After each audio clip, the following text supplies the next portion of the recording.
Olá, bem-vindos ao Passo a 2 Estudos de Caso, um espaço onde vamos abordar assuntos pertinentes na área da construção, relacionando projetos ou obras com o assunto em foco.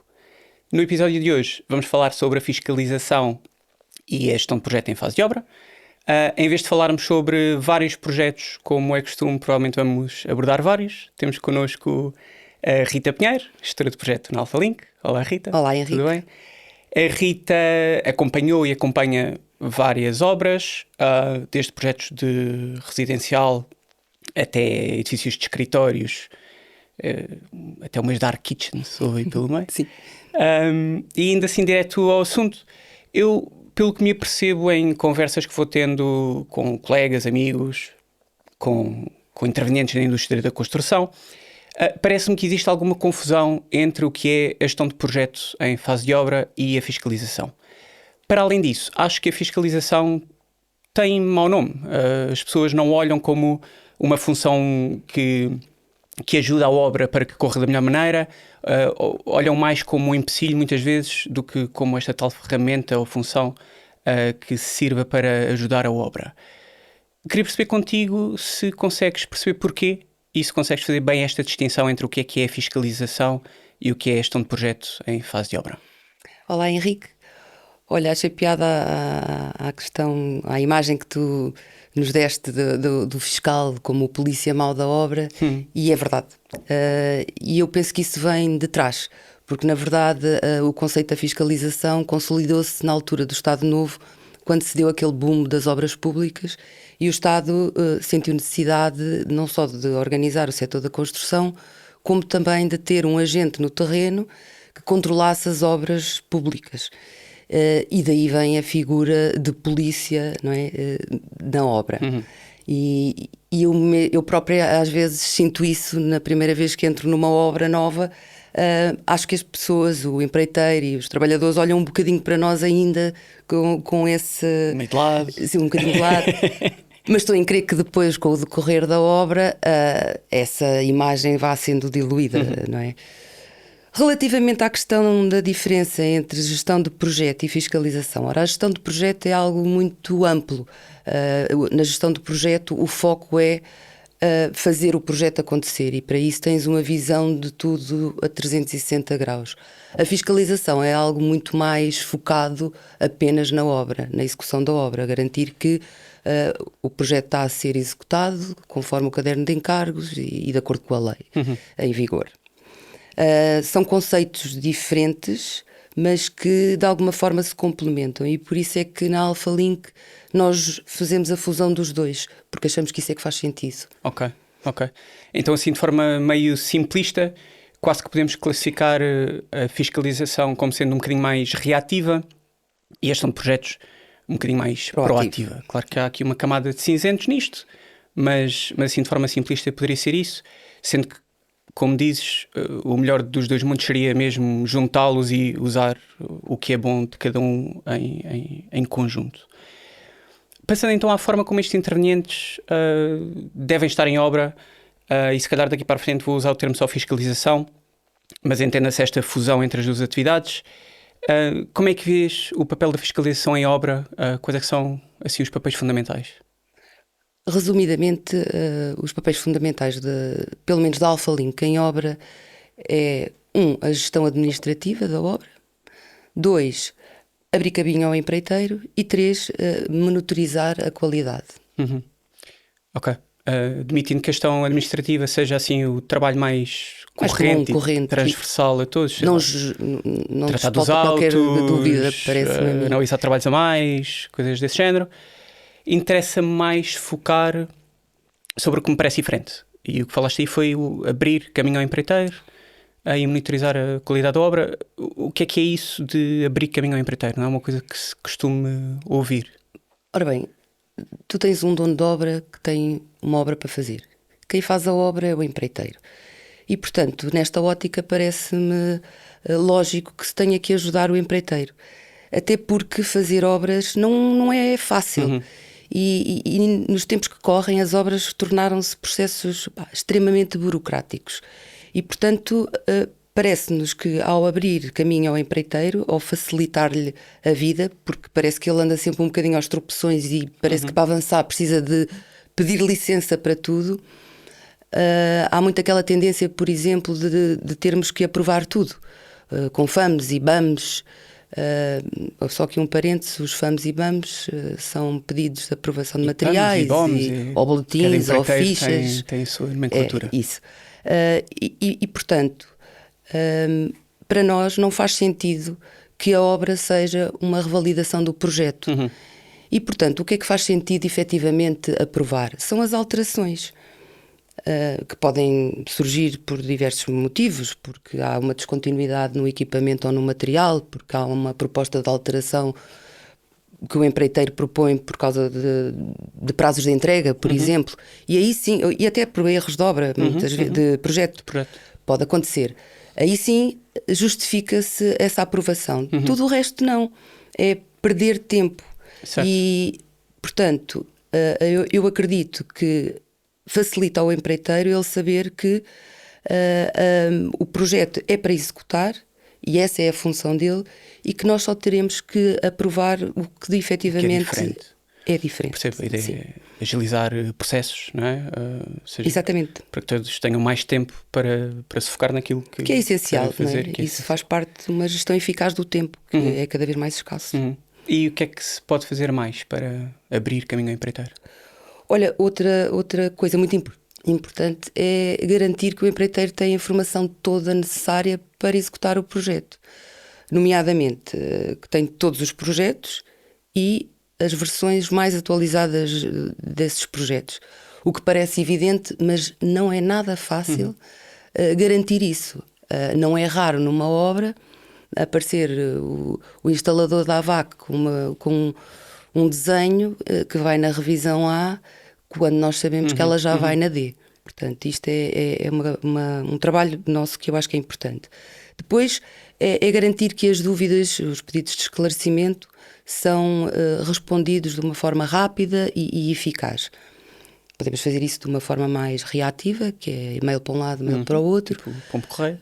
Ou mais proativa, em que nós, como fazemos também a gestão de projeto, conseguimos ter um sentido crítico nas próprias respostas que muitas vezes vêm dos projetistas e conseguimos perceber quais os impactos dessas respostas até dos próprios pedidos de esclarecimento na obra. Também imagino que às vezes os pedidos de esclarecimento possam não vir perfeitamente claros e até esse trabalho de ir perceber exatamente o que é que se pretende com aquilo, e transmitir isso de forma mais clara ao projetista. Consegue ter uma atitude também mais proativa em vez de ser só enviar e-mail para de um cá lado e para o lá. outro. Tipo. Boa. E depois garantir que as decisões são tomadas no tempo certo. E quando falo no tempo certo, não falo só no tempo cronológico, dias, semanas, mas também no que os gregos chamam de kairos, que é o tempo da oportunidade, na altura certa. Há um tempo oportuno para se tomar determinada decisão. Boa. Depois, há uma outra questão importante, que é proteger o projeto das alterações. As alterações acontecem por diversos motivos, podem acontecer por erros de projeto, mas muitas vezes acontecem por solicitações do dono de obra. E nós temos que ter essa visão clara do projeto no seu global e da obra para poder perceber qual o impacto, porque às vezes há alterações que têm impactos brutais na obra, quer em termos de custos, quer em termos de planeamento. E, portanto, aí também devemos, é nosso papel, proteger a obra disso. E às vezes proteger o próprio cliente dele próprio. Muitas vezes não têm noção do impacto que essas alterações vão ter mais tarde. E isto é uma arte. Sim. Pronto, falaste de muita coisa. Sobre essa de garantir a informação necessária. Não sei se tens algum tipo de exemplo de uma ação proativa que possas ter para que a obra tenha a informação que precisa para fazer os trabalhos da melhor forma possível. Olha, eu vou-te dar um exemplo que aconteceu há pouco tempo na obra que temos ali no edifício antiga Anacom. Nós estamos a reabilitá-lo, é um edifício de escritórios, na José Malhoa. E exatamente no sentido de promover aqui a troca de informação de uma forma clara com o empreiteiro, resolvemos promover reuniões individuais com o projetista de cada especialidade e o instalador ou subempreiteiro da especialidade. Olha, e correu muito bem. Primeiro porque obriga o empreiteiro ou o subempreiteiro logo desde o início a estudar e a tentar entender o projeto. Depois dá a oportunidade ao projetista de explicar o conceito e em que é que ele se baseou e o conceito e filosofia do seu projeto. Depois, porque de certa forma compromete ali um bocadinho o projetista com o seu papel que ele terá que ter ao longo da obra de assistência técnica à obra. E promove um bocadinho também aqui o encontro entre o empreiteiro e projetista, porque muitas vezes há aquela ideia que é e nós aqui na obra e eles estão lá longe no gabinete. E correu de facto bem, tanto é que tivemos depois, daí para a frente, poucos pedidos de esclarecimento. E se calhar quando tinham, até o projetista estava mais comprometido, não é?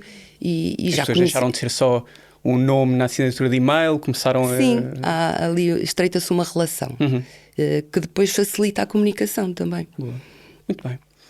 Temos então essas duas componentes fortes na parte de abrir caminho ao empreiteiro, que é a não revalidação do projeto durante a obra, e essa prestação de todas as informações necessárias e suficientes para se fazer a obra. Também disseste que um dos outros papéis fundamentais que a fiscalização tinha em obra era monitorizar a qualidade da obra. Normalmente nós ouvimos falar em assegurar a qualidade da obra, garantir a qualidade da obra. Tu usaste o termo monitorizar e suspeito que não tenha sido de forma inocente. Não, olha, isso é algo com que eu insisto muito nas minhas obras, mas insisto mesmo muito. A responsabilidade da qualidade da obra é do empreiteiro. Não pode haver a mínima dúvida nisto. E enfraquecer essa responsabilidade ou de certa forma, desviá-la para a figura da fiscalização é um erro e que prejudica francamente o cliente. Nós não podemos correr o risco, por exemplo, do empreiteiro dizer que não vai reparar algo porque a fiscalização aprovou. Não, porque mais tarde, e quando ele estiver no período de garantia, é ele que tem os recursos, quer técnicos, quer financeiros, para reparar um trabalho que esteja mal executado. Não é a fiscalização. Mas isso significa que a fiscalização não tem nenhuma responsabilidade? Claro que não. A nossa responsabilidade é imensa, por isso é que eu falo em monitorizar. Agora, nós tentamos monitorizar os processos do empreiteiro. Ou seja, quais são as formas que ele tem para fazer, avaliamos a forma que ele tem de fazer determinada tarefa, quais são as equipas que ele vai colocar a fazê-la, a capacidade técnica dessas equipas, a quantidade, os recursos e, portanto, nós achamos que é muito mais eficaz monitorizar os processos do empreiteiro do que depois, porque isso evita o erro, do que depois mais tarde estar a corrigir o erro. Portanto, para fazer o trabalho duas vezes. Exatamente. O priorizar, avaliar a forma como o empreiteiro desenvolve o seu trabalho, não quer dizer que depois não se façam verificações na obra, não é isso. Mas é tentar agir a montante, evitando o erro, para que mais tarde não seja necessário ter que o reparar. E como é que isso se faz? Como é que monitorizas? Como é que avalizas os processos? Olha, conhecendo bem o projeto. Depois é acompanhar e falar com o empreiteiro e tentar perceber efetivamente o que é que ele vai fazer, se tem aquilo bem agarrado, e depois é acompanhar na obra. É isso. Posso-te dar um exemplo, por exemplo, que aconteceu agora numa outra obra que nós temos, que é um edifício de habitação ali na Avenida do Brasil. O Copa. O Copa, que é do promotor é a Habitat Invest, com que de resto temos vários outros projetos, em que, quando se iniciaram as alvenarias, este é um projeto que tem uma tipologia imensa de paredes de alvenarias diferentes. Temos paredes de 11 com XPS de 4, temos paredes de 25 duplas com XPS de 6, temos forras sem 373 tipos de... Quase isso, sim. E quando nós começámos a acompanhar portanto, a execução na obra, começámos a perceber que havia muitos erros. Tentámos falar com o encarregado diretamente, apontámos 2 ou 3 erros que detectámos, mas ao longo dessa semana os erros repetiram-se e, portanto, claramente havia ali um problema. Tipicamente, assim, a primeira reação que tu tens é dizer: olha, agora para tudo e ninguém mais fecha paredes enquanto eu não... Até eu ver se está tudo ok. Mas isso é fazer o trabalho do empreiteiro. Isso é estás a trabalhar para o empreiteiro. Estás tu a assegurar a qualidade do trabalho que ele executou. E não pode ser assim. Até porque não tens equipa para isso, não tenho equipa para isso, nem meios, nem recursos. E, portanto, o que resolvemos fazer foi chamarmos o diretor de obra e eu perguntei-lhe: quem é que tu tens na obra que esteja a acompanhar o teu subempreiteiro de alvenarias para garantir que ele está a fazer as coisas bem? E ele disse que não tinha ninguém, que era o encarregado-geral. E eu disse: mas olha, parece-me que o encarregado-geral não está a dar vazão a tanto trabalho e, portanto, era bom ter alguém específico para acompanhar esta atividade que está a correr mal. E ele disse sim, senhora, e arranjou um encarregado de segunda que começou a acompanhar de perto essa atividade e que depois de resto ficou na equipa a acompanhar outras atividades que a partir daí... para a obra, na verdade. Ou seja, na verdade, às vezes basta alguém de fora perceber que a equipa não está bem dimensionada ou que falta gente. Até porque é mais fácil às vezes ver de fora, não é? Ou seja, do que o próprio diretor de obra. Assunto, às vezes é difícil. E às vezes nem é por mal,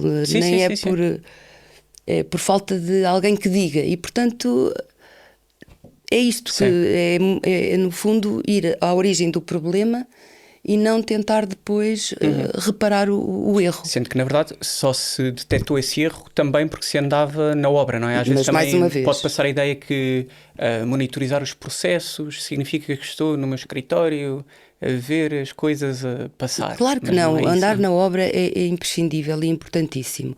Agora, não é só isso. Não pode ser só isso. E assim, de forma proativa, eu lembro-me também que, não sei se foi também no Copa, uma vez até puseste lá no nosso fórum interno a questão das armaduras BAMTech e de que tinhas agilizado isso de... Sim, isso foi também uma maneira de analisar os processos do empreiteiro, mas isso até foi mais interessante porque nenhum de nós nunca tinha... Sim, eu nunca tinha ouvido falar... Das armaduras BAMTech, só fazendo aqui um pequeno resumo, foram propostas nessa obra pelo empreiteiro, porque são armaduras que são calculadas por um software e depois são produzidas em fábrica e, portanto, vêm para a obra já com os reforços, com tudo, em rolos. E isto não é o que normalmente se faz para armar uma laje e, portanto, nem o empreiteiro nunca tinha aplicado esta técnica, nem eu, como fiscalização, também nunca tinha acompanhado. E, portanto, fizemos foi muito interessante porque aproveitámos a altura em que estávamos nas fundações para para delinearmos como é que iria ser o processo, ou seja, quem é que seria o responsável em obra pela distribuição dos rolos, até porque essa pessoa precisaria de ter formação, porque os desenhos que vêm para a obra das armaduras são muito diferentes do que o que nós estamos habituados, que é desenhado pelo projetista. Depois, quem é que iria ler? Os rolos vêm com umas etiquetas, quem é que iria estar responsável? Tinha tudo para correr mal, é isso. Se o processo não fosse bem pensado e oleado logo de início. E, portanto, selecionámos no terreno quem é que ia ficar a receber as armaduras na laje, quem é que iria estar com o gruísta a dizer quais eram os rolos que iriam ser içados para a laje. Acompanhámos de muito perto a execução da primeira laje, não só para garantir que estava a ser bem feito, mas também para avaliar se as pessoas que estavam encarregadas estavam a perceber o processo. E depois demorámos algum tempo, cometemos alguns erros nessa primeira laje que nos fizeram aprender e a partir daí as outras lajes já correram de uma forma muito mais rápida. Se esta demorou um bocadinho mais até do que armar uma laje normal, as outras depois que recuperámos e tivemos um ritmo superior a usar armaduras tradicionais. E foi graças aí a essa colaboração, fiscalização, gestão de projeto, empreiteiro. Sim, exatamente. Eu achei que foi fundamental para ambos. E depois porque a construção tem uma coisa engraçada, é que repetem-se as ações e, portanto, se tu fazes bem à primeira, tu vais repetir bem. Se tu nunca oleias se o trabalho não está bem oleado, o processo, tu depois repetes o erro, não é? E correu bastante bem. Boa. Sim. Em termos de prazos, também se faz algum tipo de monitorização? Como é que isso se faz? Sim, monitorizamos os prazos, usamos o clássico planeamento, não é?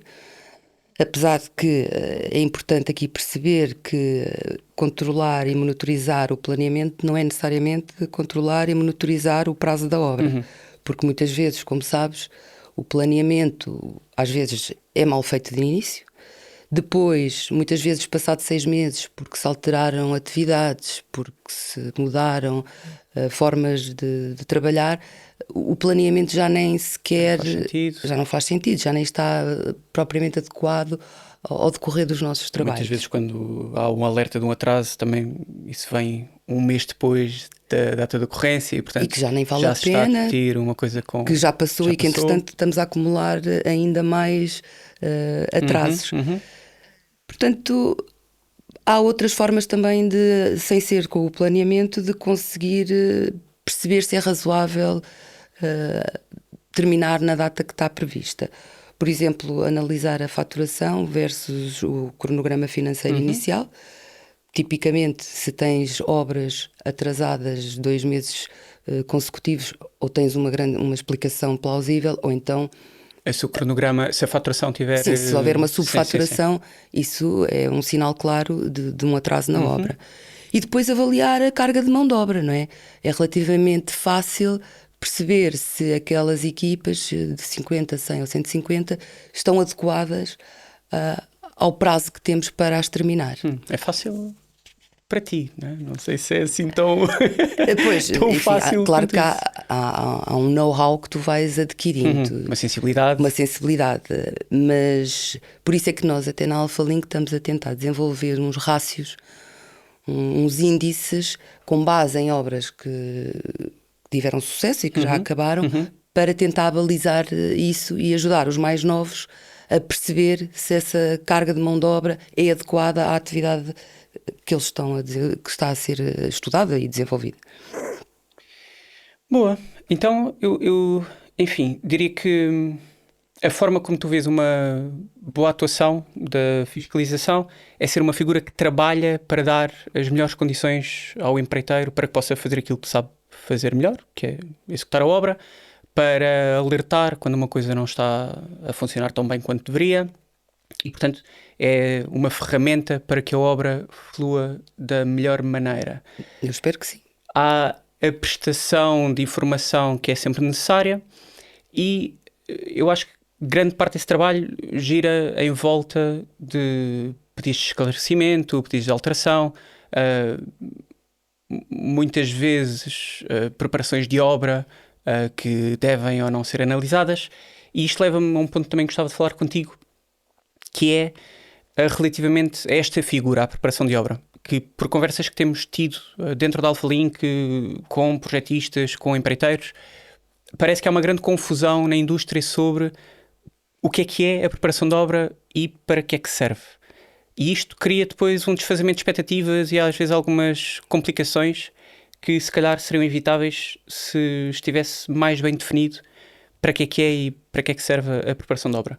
Tu consegues explicar-me de forma relativamente clara o que é a preparação de obra e para que serve? Olha, o erro mais comum é achar que a preparação de obra vai funcionar com uma compatibilização dos projetos. E isso é um erro que não se pode continuar com este conceito e com este erro. Porque a preparação de obra é um processo interno do empreiteiro. Ou seja, tu tens os vários projetos, Mas depois na obra tens alguém que vai fazer determinada tarefa e que precisa de um bocadinho de informação deste projeto, um bocadinho do outro, e no fundo a preparação de obra é um desenho que vai para a obra, para aquela tarefa específica, com a junção e coordenação de todos esses projetos diferentes. E portanto, claro que neste processo tu muitas vezes detectas erros, mas isso é uma consequência, não é o objetivo da preparação de obra fazer a compatibilização dos projetos, portanto, e acho que se gera uma grande expectativa dos projetistas nesta questão da preparação de obra, e isso é mau para o projeto, porque muitas vezes chutam com a barriga. O típico, isso resolve-se depois em obra, não pensam bem nas soluções, à espera que depois em obra surja a pergunta. Então, como é que isto se resolve? Precisamente. Isto não se passou comigo, mas tenho um colega que me contou um episódio que traduz muito bem isso. Houve um problema com o paisagismo lá numa determinada zona e fizeram uma reunião com o projetista, o paisagista, em obra, para tentar esclarecer, e o projetista virou-se e disse: mas vocês executaram o meu projeto? E eles disseram: sim. É que eu ainda estava à espera da preparação da obra. Isto não pode acontecer, não é? E acho que era importante perceber-se isto, que a preparação da obra é algo que serve o empreiteiro, não o projeto. Tens assim algum teste ácido que sirva para perceber sim, isto é função da preparação da obra, ou não, isto não é função da preparação da obra? Sim.